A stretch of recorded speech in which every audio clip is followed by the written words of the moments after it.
এই ভিউয়ার্স অনেকেই আপনারা জানতে চান যে শুক্রাণুর পরীক্ষাটা কিভাবে করব। এটা এখন কিন্তু দুনিয়া অনেক অ্যাডভান্স। আপনি যদি বিয়ে করেন 2-3 বছর বেবি না হয়, অনেকবার বেবির জন্য ট্রাই করছেন কিন্তু ডাক্তার দেখান নাই, আমি বলবো যে আপনি ছেলেদেরও কিন্তু অনেক সময় বন্ধাত্ব হয়, ছেলেদের ত্রুটির কারণেও বাচ্চা হয় না। তো সেই ক্ষেত্রে আমরা শুক্রাণু টেস্ট করতে বলি।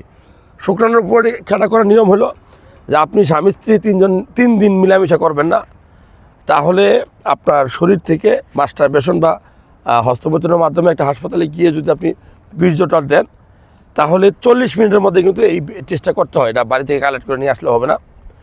আর মূলত শুক্রাণুর টেস্ট কেন করবেন?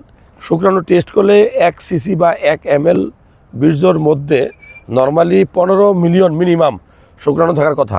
যদি এর নিচে থাকে তাহলে আপনি রোগী, মানে অলিগোস্পার্মিয়া, আপনার চিকিৎসাগুলো ভালো হবে।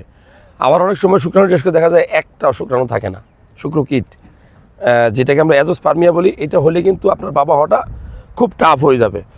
সো যারা ভিডিওটা দেখছেন যে আপনার শুক্রাণুর কোয়ালিটি ঠিক আছে কিনা এটা জানার জন্য আপনার শুক্রাণু টেস্ট করা উচিত। কারণ শুক্রাণুতে সংখ্যা কেমন আছে, শুক্রাণুর নড়াচড়া, যেটাকে আমরা মোটিলিটি বলি, সেটা 40%-এর উপরে থাকলে আপনার বাবা হওয়াটা সহজ, কঠিন হবে। তবে চিকিৎসা এই সকল রোগ থেকে মুক্তি পাওয়া সম্ভব।